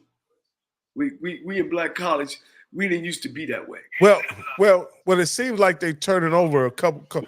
We have a call on the line. Caller with the last 4, 1067. You're live on the HBCU Coach's Corner with Coach Cole. What's your name and where you calling from? Rocky, this is Steve Campbell, man. How you doing, man? Great show. Coach Cole, how you doing this evening? Man, I'm wonderful. How you doing?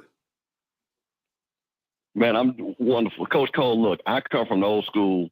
My family, my grandfather graduated from Jackson College in 1938. I have seen literally every top SWAC player. I'm 50 plus years old. So I've literally seen every top SWAC and MEAC player in the last 50 years. Walter Payton ate in my house. The reason why I called, because Coach Cole, you're going to understand this, because Rocky's asking a question. See, Rocky, here was the thing. Coach Gordon, Coach Casson, Coach Richardson, Coach Robinson, these guys actually had coaching trees. Yes. Coach Gordon literally had 4 or 5 coaches that had left that went to coach other teams. Because, correct me if I'm wrong, Coach Cole, didn't Houston Markham, wasn't he on WC Gordon staff? Yes, he was. Houston Markham? Yeah. So he went and won a Black College National Championship. See, Rocky, so what has happened is when the SEC, but you got to understand something. The SEC, the SWAC was the SEC before the SEC. When Absolutely. the SEC money came in, what happened is now the guys, like, I'll give you a perfect example. Cadillac Williams down at Auburn, right? Uh-huh. Yes. So they got him down there as a running back coach. Now, he's stuck forever being a running back coach. Okay? That would have been a guy that would have been on WC Gordon's staff, that would have been incubated, raised, and been ready to coach. Yes. Because what? He's making more money than probably all the coaches in the SWAC and MAC as a running back coach. Right. And they So when you can't get the talent up, and when you can't get these guys to grow in it, because what happens is you look at KJ Black, right? He was down there with Willie Simmons staff. Yes. Coach KJ Black probably would have been a great HBCU coach, but guess what? I mean, he wasn't making any money. He's out there at the Rams. Right. He's gone. And he don't need to come back. Go ahead. Exactly. There you go, Coach. So the problem is what we've had is when we were the only game in town for black coaches, because you're going to understand something. There was, and Coach Cole knows this, in the 70s and 80s, there were very few black coaches, period. In predominantly white colleges, okay? So these great coaches, we had them. So we were able to grow them, incubate them, and stuff like that. And like I said, I can literally, if I start thinking about that Jackson State coaching tree, it's like 4 or 5 head coaches that came out of that staff.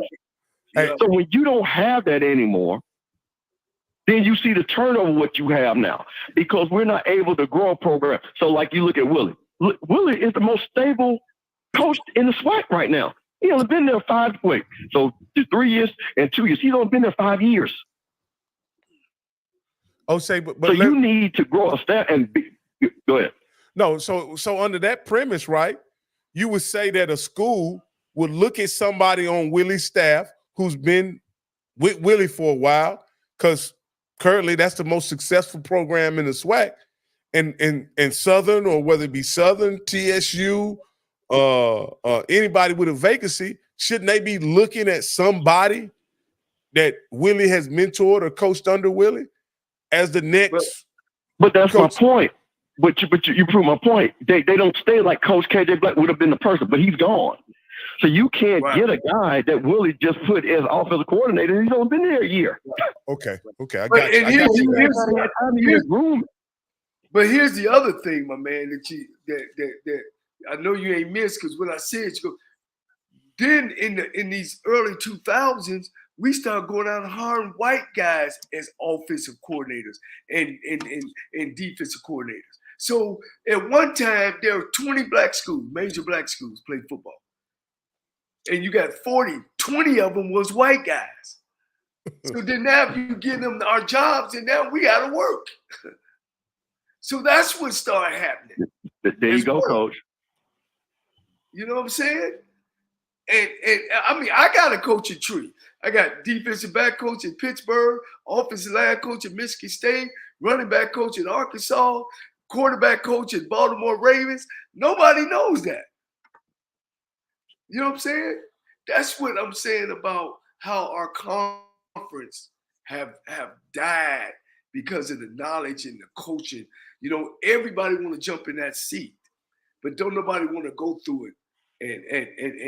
And I just believe in that. I believe that you got to go through it. So when you're in that seat, you know what you're looking at, and you know what you're looking for. You know, I saw, and you probably saw the same interview, Coach. Matter of fact, Mr. Campbell, you probably set the interview up, to be honest with you. I saw Willie Simmons on Off Script show a few weeks back. I did.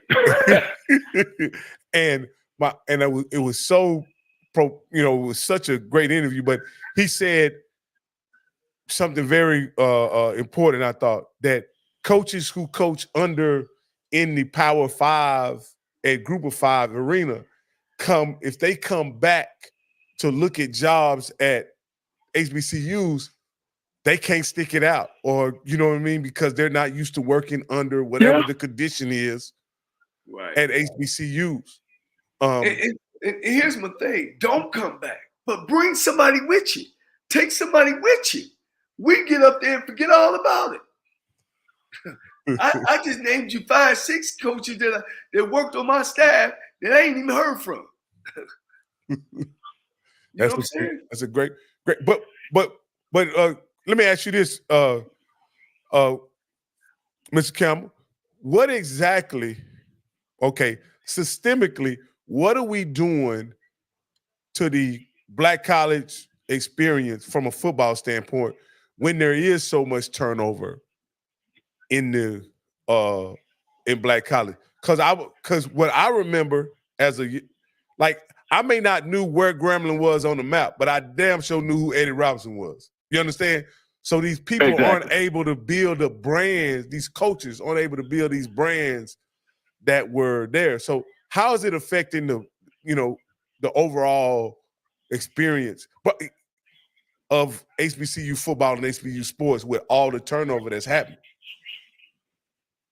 Well, that's the problem. When you have turnover, you never get consistency, right? You never get buy-in. And Clarence Kenny made a great point right here. We never can out-Trump, but it's not even about out-Trump. It's about just making enough money to be comfortable, right? When you got position coaches that are making $50,000, $60,000, that's just not sustainable to get anybody of talent. We at least got to get our weight up where position coaches are making 6 figures. See, and that requires an investment from the alumni. And it really does come down to the alumni, because we understand we're going to be underfunded. So if we really care about our athletics, we got to say, hey, you know what, coach or athletic, what do you need to have a good quality staff? You know what? I'm going to need X amount of dollars in salary. And we got to try to hit that goal. But we have to get that, because again, what happens is to that turnover. See, this is the thing what Deion did, which somebody who saw every great Hall of Fame player in the last 50 years. Deion, what he did was he said, you know what? You guys come to Jackson State. You know what? We don't have this, we don't have that, but I'm going to make you at least where it's comfortable. Because what you find out in life, you really don't need as much as you think you need to make you happy. If you're doing what you love. So then he started bringing these kids. Exactly. So then these kids are like, man, you know what? I ain't got this super great weight table and food table like Georgia, but I tell you what, I got enough to eat, and I'm down here on the plaza, and I'm looking at all these fine-ass J-sets. Man, this is a pretty life. And I got the boom, and it's people that look like me. That is worth $1 million because of the experience that you get. Coach Cole understands this. I'm pretty sure when he brought his players on there, they didn't have what Texas A&M and Texas, but Coach Cole put them in an environment. They're like, Coach, this is pretty cool. But see, and they told their friends. They said, man, come on over here. And one of the things, too. So this is the thing. Go ahead. Go ahead. Can I just step in and say this, Coach? Yeah. My most successful friend in life, the guy who's made the most money, is getting paid the most money that I know of, he went to HBCU. He went to Prairie View, right? Later on, we'll go get a master's from Clark. I would say that. Rock, I got to tell you a funny story. Rock, I got to tell you a funny story. So I have a lot of friends from the Cowboys. Kevin Smith, Leon Lett, Michael, all them guys. Those are my boys, okay? Kevin went to Texas A&M. Mm-hmm. So I know Quentin, Corey, Sam. I know all them boys. Let me tell you the funny things you just said. And I'm not going to say the player's name out of respect. But, he hit me up. He said, Steve, let me tell you the funny, because we were friends on Facebook. He said, man, let me tell you something. Now, he went to Texas A&M, okay? And he said, man, you want me to tell you the person that non-football player I know make the most money is my boy that went to Prairie View. He just said that to me literally last month. Well, like I say, that's my case, and this is what Mike told me. Yeah. And I was a guy that turned down a visit to Prairie View coming out of high school, right? So turned down a visit to Prairie View coming out of high school. But this is what Mike told me. Mike wasn't a football player; he just was a student. And Mike said, "Rock, I wouldn't have graduated college if I hadn't went to Prairie View. I'm telling you. Absolutely. There's no way I would have graduated college unless I was at an HBCU. And he didn't say that from a standpoint of what kind of student he was, right?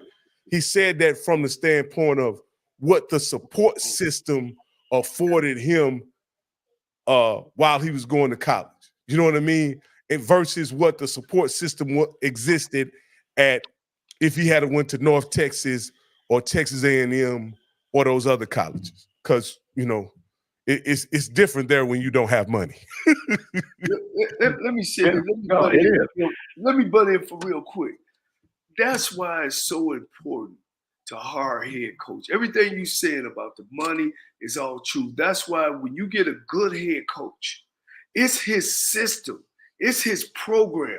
So whatever comes out and comes in, they run his program. Nick Saban is he don't care who he hire, this is what we gonna do.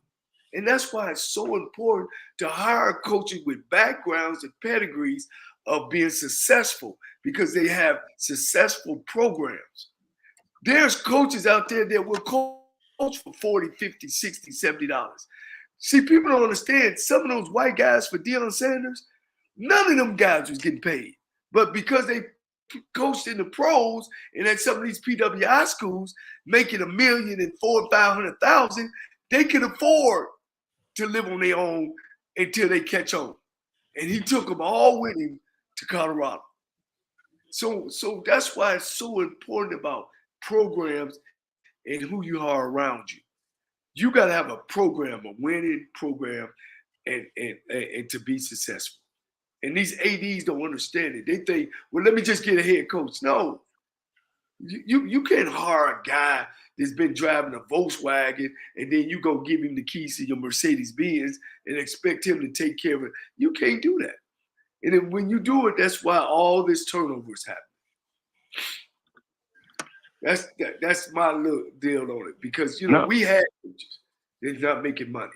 At Lane College, I made $75,000. I was paying coaches $40,000. We had 7 scholarships. 7. I beat everybody except for Tuskegee.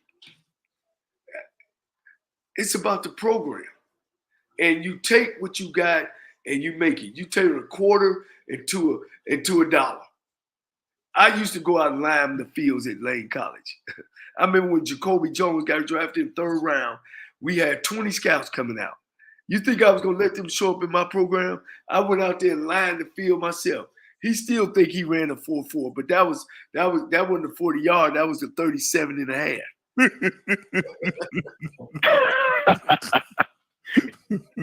Coach with the home cooking. Yes, coach.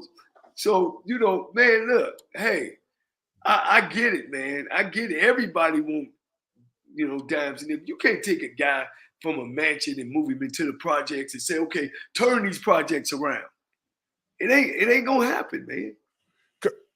Hey, last question for you, Coach Campbell, or Mr. Campbell, since you've been on the call. A few guys have mentioned the name who's the running back coach at LSU, right? The guy could take the Southern job and never had to move his family, right? But with a guy who's a Southernite, graduated from Southern, currently the running back coach at Texas A&M, LSU. What do you think he'll take that pay cut to become the head coach? Well, this is the problem. And coach is gonna be able to speak to this. You have a love for school, but then you got a love of family. And most times, love of family always pulls harder than love of school, because his wife is living a certain type of way. His kids is living a certain type of way. So what happens is not him, because you know what? He could love some. I'm gonna say, men, we don't need it. Goes back to my point about what you really, compared to what you need to live, compared to what you want to live. See, there's 2 different things. But where his wife want to live might not match up the way he needs to live. You see? And that's the reason why it's so difficult for people like that to make that jump back, because he could come to Southern and do great things, right? But see, he's already making a lot of money. And let me tell you another thing too, and Coach is going to know exactly what to say. You know how many times that white people have lied to him and say, hey, you stick around here a little bit longer, guy. You're going to be an offensive coordinator pretty soon. So they've been feeding him that BS too now. Yeah. What do you think they told Cadillac for Cadillac to stay? I'm going to use the Auburn because Cadillac should have gotten that job. He had done everything that he was supposed to do, and he still did not get that job the way he was supposed to get it. But you know, they told Cadillac, just hang around there, Cadillac, you know, just in case you know you're the next guy up. They did the same thing. They keep giving him them zeros there. But I'm going to call Jamar Jaluki. Yeah, Tell him, is he crazy to come back? I tell all my young coaches, if you up there, man, stay. I was up there. Stay up there as long as you can. If you ever want to come back to a black college, come back at the end of your career after you don't made enough money to deal with us. You know, we gonna do something. Man, Grambling gets rid of Doug Williams on the 25th year of his anniversary of winning the Super Bowl. Instead of you giving a fundraiser, you getting rid of a SWAC legend. Second game of the year. You don't do him like that. If he ain't robbed a bank or broke the luck, you don't do Doug Williams like that. But we done it. You know what I'm saying? It's just stuff that we do, man, that we'll tear our nose off despite our face. And that's why we get the rap that we get. And that's why Rocky always saying, man, HBCUs, when y'all serious about playing football, let me know.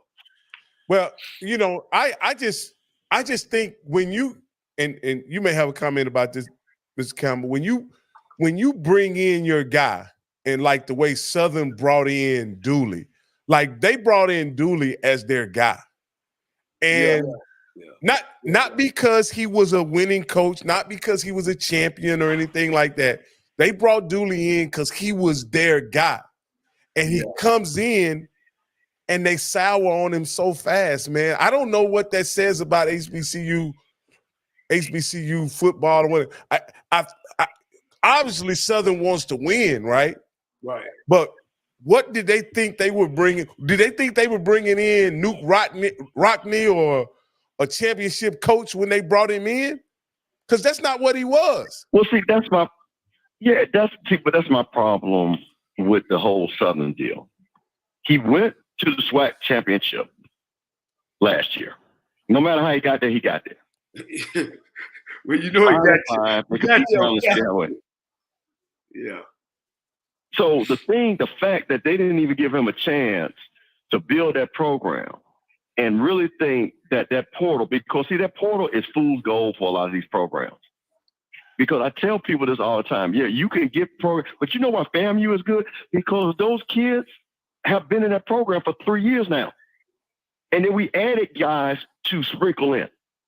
But a lot of those guys have been there. Gentle Hutt has been there. Kendall Bowler has been there. These guys have been around. So they get it. They know what they're doing.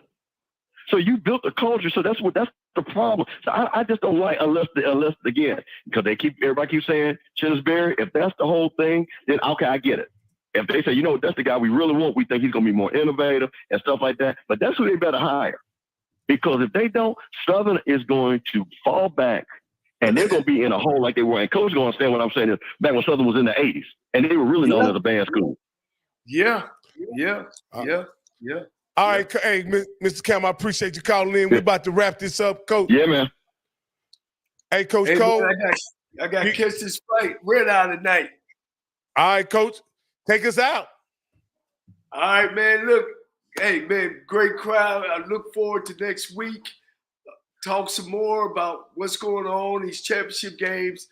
Again, if you feel yourself at the end of the rope, things ain't going right, you tie a knot and you hold on tight because ain't nobody bad like you.